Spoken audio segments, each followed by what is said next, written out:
많이 달라지신 것 같습니다. 예, 무더위에 얼마나 고생이 많으십니까? 여러분 이럴 때 기력을 다시 회복하시는데 십전 대보탕이 참 좋습니다. 그래서 두 번째 시간 그리스도의 방향에 대해서 말씀을 올리도록 하겠습니다. 얼마 전입니다. 제가 얼마 전에 여기 뒤에 가면 나진포천이라고 뚝방길 아시죠? 거기를 이렇게 막 걸어가고 있었습니다. 뚝방길을 걸어가고 있는데 사람은 드문드문 있었는데 웬 개가 한 마리가 저를 따라오는 겁니다. 근데 개를 가만히 보니까 이게 털이 좀 약간 좀 깨끗해요. 그래서 나온 지 얼마 안 된 개구나라는 생각이 들었고, 개가 이렇게 좀 귀티가 나는 그런 개이긴 한데 어쨌든 저는 개를 안 키우니까 좀 거북합니다. 그래서 천천히 가기도 하고 느리게 가기도 하고. 근데 이 개가 역시 사람 볼 줄 아나 봐요.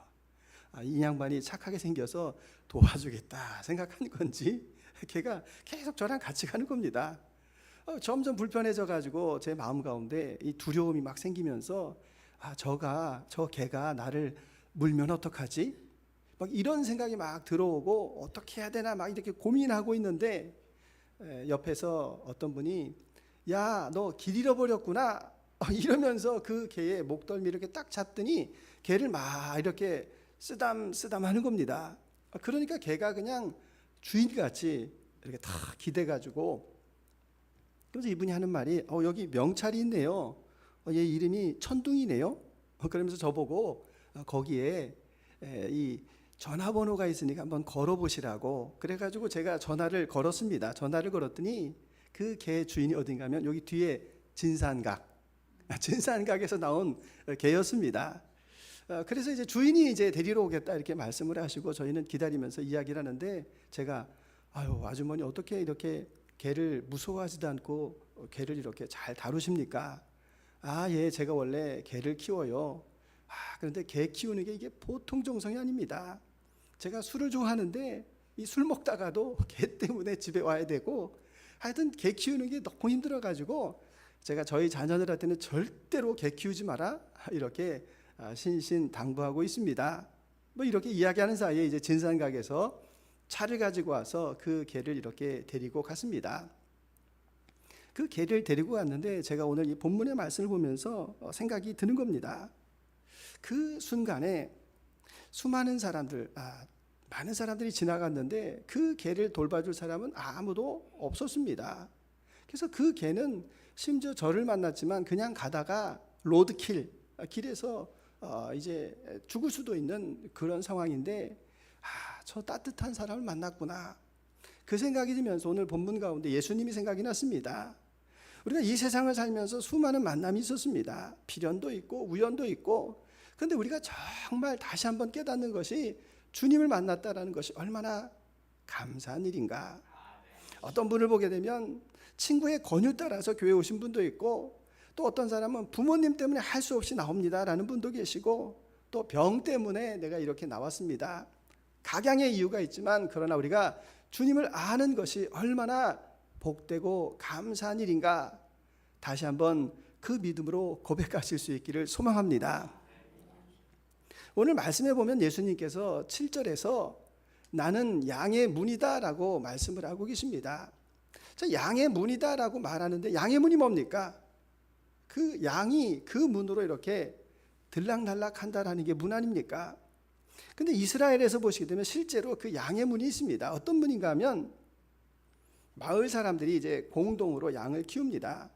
그래서 이제 목자에게 맡겨가지고 다 풀을 뜯긴 다음에 저녁이 돼서 이제 양 울타리로 들어오는데 돌로 이렇게 만들었습니다. 그래서 이제 뭐 김씨네, 박씨네, 이씨네 다 이렇게 그 양들이 다 들어오고 다 헤아렸습니다. 그리고 나서 어떻게 하는 겁니까? 그 육중한 문을 잠그고 그 자물쇠는 그 목자만 가지고 있습니다. 이런 양의 문이 있고 또 다른 양의 문이 있는데 간이 양문이라고 말씀드릴 수 있는데, 이제 먼 산으로 갔습니다. 먼 들판으로 갔는데 이 저녁 나절이 돼가지고 이게 돌아오기가 어려운 겁니다. 그러니까 이게 울타리 다시 돌로 이렇게 만들었는데 이 양의 문이 없습니다. 그 문이 없다라는 말은 이제 그 양을 다 이렇게 헤아립니다. 목자가 막대기를 가지고 이렇게 딱 되고 있으면 한 마리, 두 마리, 세 마리 탁 들어가 가지고 이제 그 100마리의 양을 다 헤아렸습니다. 그리고 나서 어떻게 하는 겁니까? 문이 없으니까 그 자리에서 목자가 누워서 잡니다. 그럼 그게 문이 되는 겁니다. 그 양들이 깊은 산중 가운데에서 그 목자가 나를 위하여서 이곳에서 자고 있다라고 생각할 때 얼마나 평안을 느끼겠습니까? 그것이 바로 예수님께서 말씀하시는 그 양의 문이다라는 이야기입니다. 아무리 사나운 맹수가 있어도 거친 비바람이 불어도 나를 위하여서 그 자리에서 누워 자고 있는 그 목자를 보면서 그 양은 평안하고 형통한 겁니다. 혹시라도 양 한 마리가 없으면 어떻게 합니까? 누가복음 15장에 나오는 것처럼 그 양을 찾아서 그 자기의 목숨을 걸고 그 양을 찾아 다니는 그 목자로 인하여서 평안을 누리는 것이 바로 양들입니다. 그래서 우리는 그 양이 그 우리 안에 있을 때, 양의 문에 들어올 때 생명과 평안과 번성을 누리게 됩니다. 그래서 늘 제가 말씀을 올리지만 아침에 일어나서 뭐 하시라고 말씀을 드립니까? 눈을 딱 뜨자마자 시편 1편을 외우시라 이렇게 늘 말씀을 올립니다. 그리고 잠을 주무실 때 어떻게 하는 겁니까? 그냥 주무시지 말고 그냥 주무시면 드라마 생각이 납니다. 그냥 주무시면 싸웠던 일들이 생각이 납니다. 그래서 시편 23편을 암송하면서 그 꿈결 가운데에서도 주님께서 우리의 무의식을 지배하시기를 소망하며 주무시라고 늘 말씀을 올립니다. 여호와는 나의 목자시니 내게 부족함이 없으리로다. 그가 나를 푸른 풀밭에 누이시며 쉴만한 물가로 인도하시는도다.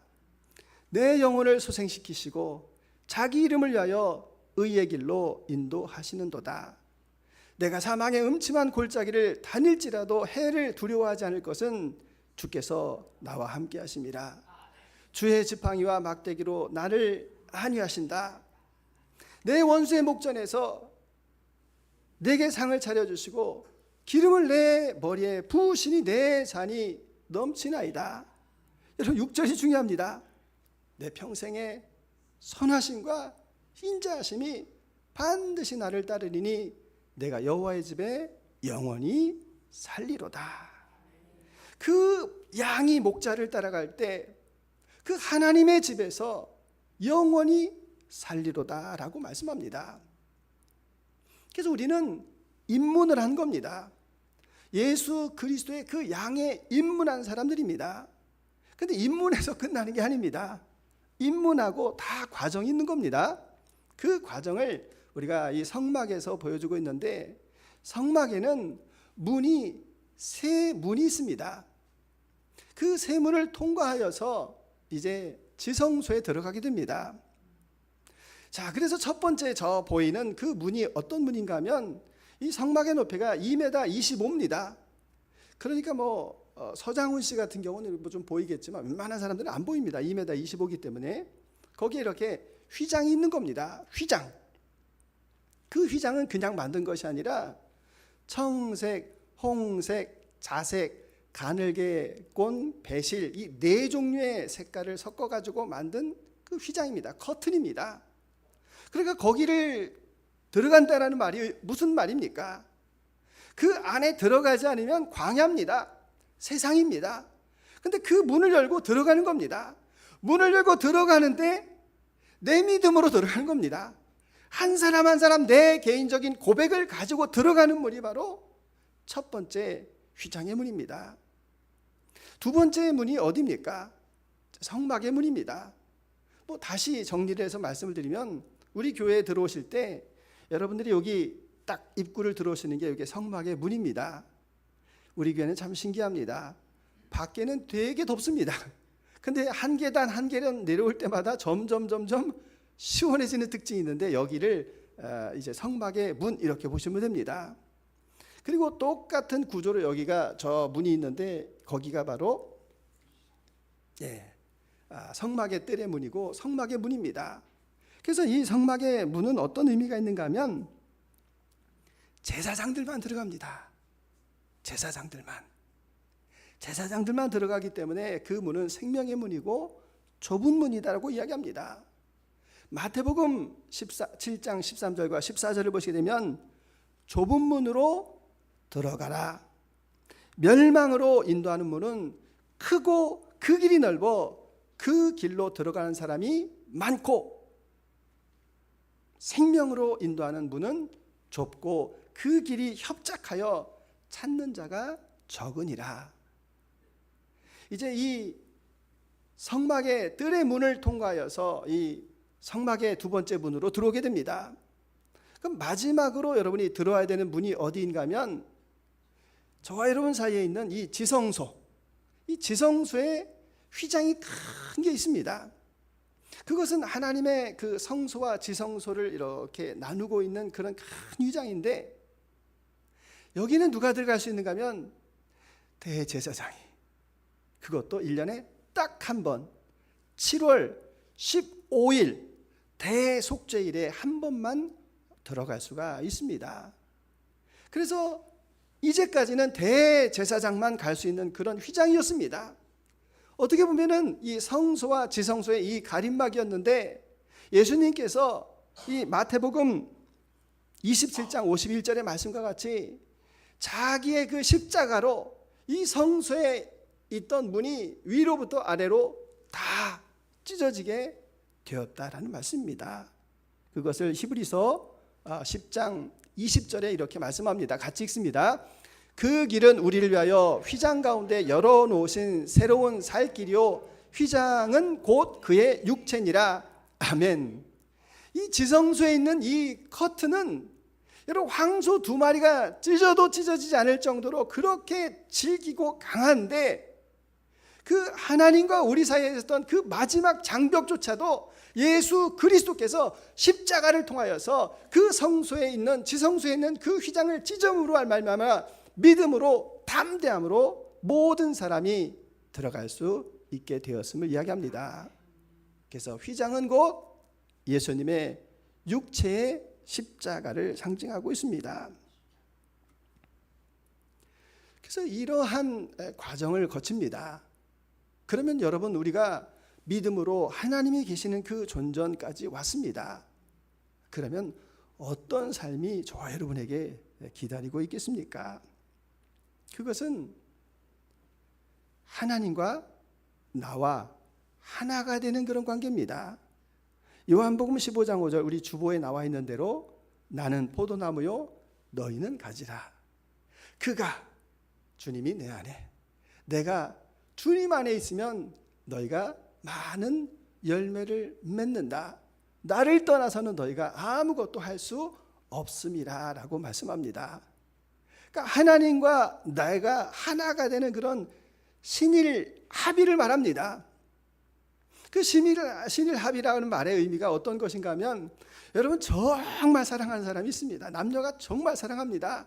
그럼 같이 부르는 노래 있지 않습니까? 저 별은 나의 별, 저 별은 너의 별, 아침 이슬 내릴 때까지. 찬송에도 있습니다. 세상과 나는 간 곳 없고 구속한 주만 보이도다. 이것이 나의 간증이요, 이것이 나의 찬송일세.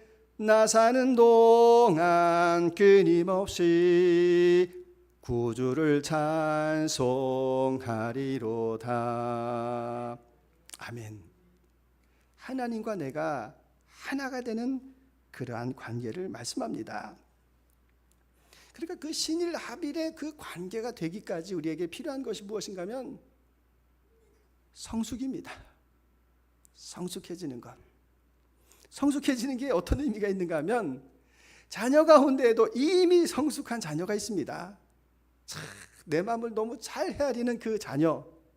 오늘도 참 감사하게 외국에 있는데 또 부모님 뵈려고 이렇게 오신 분들 너무너무 환영합니다. 그래서 그 부모가 자식을 볼 때 뭐라고 얘기합니까? 야, 네가 내 자식이 되어 주셔서 주셔서가 아니죠. 네가 내 자식이라서 너무 고맙다 이렇게 이야기합니다. 근데 자녀가 성숙하지도 못하고 속만 썩이고 그런 부모가 뭐라고 이야기합니까? 야 커서 너 똑 닮은 애 낳아 키워라 이렇게 이야기하는 거. 주님께서 원하시는 것, 그 기저귀 찬 자녀도 귀엽기는 하지만 그게 아니라는 겁니다. 주님께서 원하시는 것은 성숙한 자녀, 하나님의 마음을 아는 그 자녀를 주님께서 오늘도 찾고 계심을 말씀합니다. 그래서 여기에서 우리가 그렇게 살아야 되는데 그렇게 살지 못하는 가장 큰 이유 가운데 어떤 이유가 있겠습니까? 그것은 여러분 12절에 나와 있는 대로 12절을 보시게 되면 삭구는 목자가 아니요 양도 제 양이 아니라 이리가 오는 것을 보면 양을 버리고 달아나나니 이리가 양을 물어가고 또 해치느니라.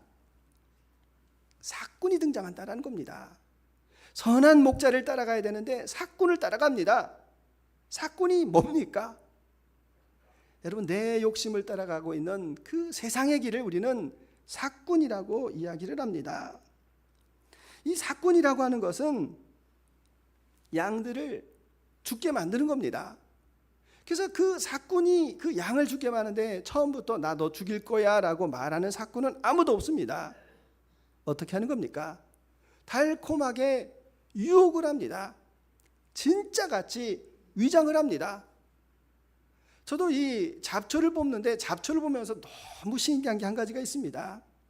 제가 지난번에 어디서 보니까 익무초가 있는 거예요. 이야 이거 익무초다. 여름에 약초로 너무 좋은 건데 막 뜯었습니다. 그랬더니 아니랍니다. 익무초가 있는 데는 걔하고 똑같이 생긴 애들이 너무 많습니다. 그 잡초 있는데 채소가 있는 데는 신기하게 그 잡초들이 그 이미테이션이죠. 그 위장되어 있는 것들이 너무 많이 있다. 그래서 여러분 세상에 왜 이렇게 이단이 많아라고 말씀하실 필요도 없습니다. 정품이니까 진품이니까 그것을 위장한 이단들과 잘못된 사이비들이 그렇게 많을 수밖에 없습니다. 그래서 우리는 이러한 유혹 가운데에서 이것을 잘 구별해야 되는데 여러분 우리가 이 구별한다는 게 참 쉽지가 않습니다. 왜냐하면 똑같은 제의적인 요소들이 다 있기 때문에 그렇습니다. 똑같이 하나님을 섬기는 것처럼 보입니다. 제가 얼마 전에 그 일본의 그 스모 아시지 않습니까? 이렇게 뚱뚱하신 분들이 이렇게 기저귀 같은 거 있고 씨름하는 거. 근데 그걸 유심히 이렇게 보면서 거기에 보니까 이게 제의적인 요소가 다 있습니다. 왜냐하면 신도라고 하여서 일본 이 전통적인 종교의식입니다. 그래서 이 살을 막 찌우는데 왜 그렇습니까? 농사의 신이 이렇게 우리를 풍요롭게 만든다 해가지고 이렇게 살이 찌는 거고 뭐 쌀을 막 이렇게 끼얹기도 하고 이렇게 막 쿵쿵거리지 않습니까? 그게 다 이게 귀신 쫓아내는 겁니다. 그런 제의를 가지고 있는데 왜 그렇게 이렇게 막 먹느냐? 그걸 보면은 이제 스모라고 하는 그 씨름이 일본 씨름이 한 클럽에 이렇게 가입을 하면 끝까지 죽을 때까지 거기에 이렇게 속해 있다라고 합니다. 그러니까 거기에서 뭐부터 시작해야 되냐면 가장 낮은 단계부터 시작이 돼서 등급이 다 매겨져 있어가지고 청소하고 빨래하고 그리고 이 위에 있는 사람들 시중 들고 뭐 그런 겁니다. 그래서 이제 어느 순간이 되면 요코지나라고 하는 그 우리로 말하면 천하장사급 정도가 되면 이제 이 월급이 소득이 아주 높은 소득이 나오고 그리고 이제 합숙소에서 그냥 자는 게 아니라 개인 독방도 주고 이 개인적인 그 영화가 그때부터 따라오는 겁니다. 그러니까 이 몸을 만들기 위하여서 왜냐하면 단판이니까 이 뭐 기술도 없습니다. 그냥 육중한 사람이 그냥 갖다가 밀어가지고 넘어뜨리면 되는 거니까 그냥 맨날 이 공복 상태에서 밥을 팍 먹고 그리고 또 잠을 또 열심히 자면 막 최소 150kg에서 막 400kg까지 막 이렇게 살이 쪄가지고 이렇게 스모 요코지나가 된다라고 합니다. 그럼 이 요코지나가 되면 이제 10% 정도는 그런 사람이 되고 나머지 90%는 다 그 요코지마가 돼야 되겠다 뭐 이렇게 사는데 안타까운 것은 이분들의 건강을 체크해 보니까 고혈압, 심혈관 이런 걸로 인해 가지고 50세 이전에 많이 돌아가신다라고 합니다. 그래서 스모 선수들이 여자들에게 인기가 있는 것이 돈 많이 벌어놓고 일찍 돌아가시니까 여자들에게도 인기가 있다, 이런 이야기를 들어봤습니다. 여러분, 우리에게 말씀하고 있는 것이 무엇인가 하면 이렇게 그럴듯하게 보이는 그런 세상적인 문화가 있습니다. 우리를 유혹하고 있는 그런 세상적인 문화가 있는데 그 끝이 무엇인가 하면 사꾼의 길이라는 것입니다. 우리를 죽이고 멸망시키는 것, 이것이 바로 사꾼의 길, 잘못된 길로 걸어가는 겁니다. 그래서 주님께서는 17절에 뭐라고 말씀하십니까? 내가 내 목숨을 버리는 것은 그것을 내가 다시 얻기 위함이니 이로 말미암아 아버지께서 나를 사랑하시느니라. 주님께서는 저와 여러분들을 위하여서 얼마나 사랑하시는지 죽음을 각오하셨다는 이야기입니다. 여러분, 이 죽음이라고 하는 것은 인생에 있어서 끝입니다. 그러니까 이 끝이라고 말하는 것은 궁극입니다. 끝에 닿는다, 궁극인데 이 궁극을 가지게 되면 세상에 무서울 게 하나도 없습니다. 남녀가 너무 사랑해가지고 그 죽음조차 두려워하지 않는 거 아시지 않습니까?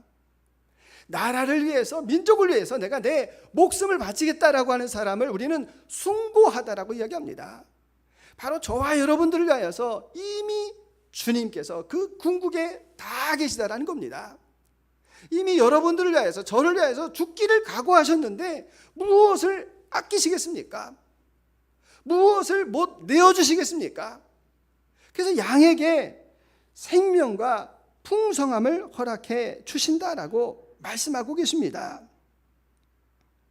그것이 바로 예수님께서 저와 여러분에게 보여주신 십자가의 사랑입니다.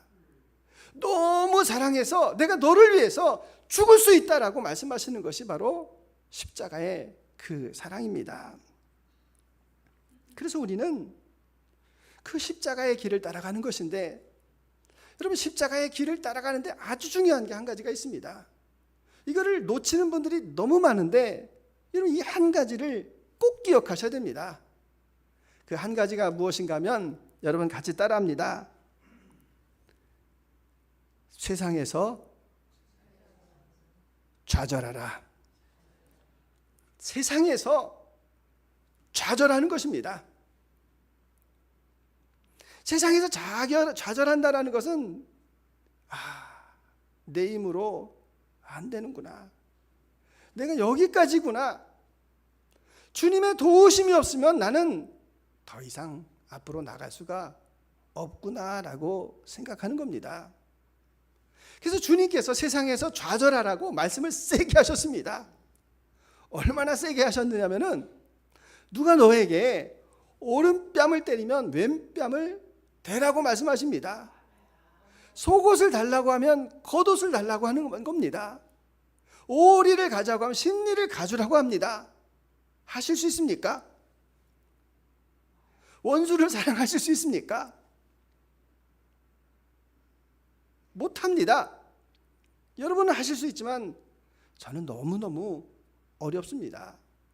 그 내 의를 가지고, 내 얄팍한 의를 가지고 내가 사랑해보겠다라고 말하는데 안 됩니다. 어렵습니다. 좌절합니다. 그래서 주님, 저 할 수 없는데요, 도와주세요. 나를 도와주세요. 이 상황 속에서 내가 핸들링할 수가 없습니다. 내 욕심으로 여기까지 살아왔는데 나는 이제 더 이상 할 수가 없습니다. 주님, 도와주세요. 이게 신앙입니다. 이게 안 된 분들은 아직까지도 착각하시고 오해하시고 내 의로 다 할 수 있다라고 말하는데 아닙니다. 못합니다.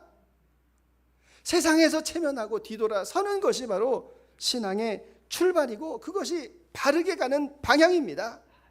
이 방향성을 잃어버리고 나의 의로 무엇인가를 해보겠다라고 하는 그리스도인들이 얼마나 많이 있습니까?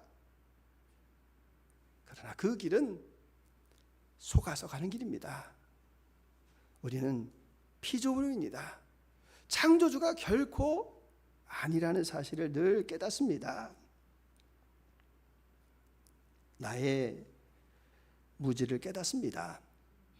그럴 때 주님께서 됐다, 내가 복이 있다라고 말씀하십니다. 그래서 심령이 가난한 사람이 천국이 그들의 것이다라고 말씀하고 계십니다. 우리는 때때로 나를 포기하기가 얼마나 어렵습니까? 아니, 포기는 고사하고 내 약점을 누구에게 말하는 것도 싫습니다. 아니, 내 약점을 말하는 거 하나님께 말하는 것도 싫을 때가 있습니다. 그러나 그런 것조차도 다 내려놓고 주님이 나의 주인이십니다. 나는 피조물입니다. 주님은 창조주이십니다. 이 고백으로 주의 말씀을 읽고 따라가는 겁니다. 그럴 때 생명과 풍성함을 주시겠다라고 약속하십니다. 여러분, 생명과 풍성함이 뭡니까? 갑자기 로또가 당첨이 되는 것? 갑자기 실력도 없는데 승진하는 것? 여러분, 이런 것은 세상적인 것입니다. 내게 어려운 환경이 찾아오고 힘든 일이 찾아왔는데 그 상황 가운데에서 분명히 좌절하고 낙심해야 되는데 내 마음 가운데에 강물과 같은 평강이 흘러갑니다. 이것이 생명입니다. 나는 할 수 없는데 주님께서 나에게 그 원수의 목전에서 내게 근사하게 뷔페를 차려주셔서 상을 차려주셔서 먹고 힘내라고 말씀하셔서 내가 그것을 먹고 하나님의 양식을 먹고 그것을 내가 감당하였습니다 라고 고백하는 것입니다. 내게 능력 주시는 자 안에서 내가 모든 것을 감당할 수 있다라고 고백하는 그 믿음이 풍성함 아닙니까? 그것을 주님께서 누리기를 원하고 계십니다. 그래서 우리의 방향성은 어디인가 하면 잠언서 15장 33절 같이 읽습니다. 여호와를 경외하는 것은 지혜의 훈계라 겸손은 존귀의 길잡이니라. 아멘. 겸손은 존귀의 길잡이다라고 말씀합니다. 저와 여러분들은 이미 양의 문에 입문하신 분들입니다. 그 길은 생명의 길이고 풍성의 길입니다. 여러분, 잘 오셨습니다. 이제 우리가 계속해서 걸어가야 될 그 길은 주님을 믿고 따라가는 겸손의 길임을 말씀합니다. 좁은 문이라서 허리를 동이고 숙이고 겸손하게 걸어가는 것입니다. 어거스틴에게 한 제자가 찾아왔습니다. 그가 묻습니다. 하나님 앞에 가장 큰 덕이 무엇입니까? 어거스틴이 대답합니다. 그것은 겸손이다. 그럼 두 번째, 하나님 앞에 가장 큰 덕은 뭡니까? 두 번째도 겸손이다. 그럼 세 번째, 궁금했나 봅니다. 세 번째 가장 큰 덕은 뭡니까? 세 번째도 겸손이다. 그 대답이 마음에 들지 않았는지, 그러면 겸손의 반대는 뭡니까? 교만이라고 생각했을 겁니다. 어거스틴이 대답합니다. 내가 겸손하다라고 생각하는 그것이 교만이다. 오늘 저와 여러분들은 마음을 두고 목적을 두고 뜻을 두고 주님을 따라갑니다. 그것은 옳은 방향입니다. 그 방향으로 계속해서 가야 될 것은 하나님과 내가 하나가 되는 것, 내 마음이 하나님 마음이 되고 하나님의 마음이 내 마음이 되도록 그 목자의 음성에 늘 귀를 기울이는 것입니다. 그리고 늘 목자에게 물어가며 겸손한 태도로 허리를 숙이고 주님을 닮아가는 것입니다. 그 방향에서 승리하시고 하나님의 집에 영원히 거하시는 저와 여러분 모두가 다 되시기를 주님의 이름으로 축원합니다. 주님 감사합니다. 양의 문에 들어오게 하신 것 감사합니다. 우리에게 삶의 방향을 말씀하고 계시는데 그것은 겸손입니다. 나는 아무것도 할 수 없습니다. 주님의 도우심이 간절하게 필요합니다. 연약한 나를 도우시고 내 무릎을 세워주시고 나의 삶을 인도하여 주옵소서. 그와 같은 귀한 고백이 넘쳐나는 귀한 시간 되도록 주님 함께하여 주옵소서. 감사드리며 예수 그리스도의 이름으로 기도드립니다.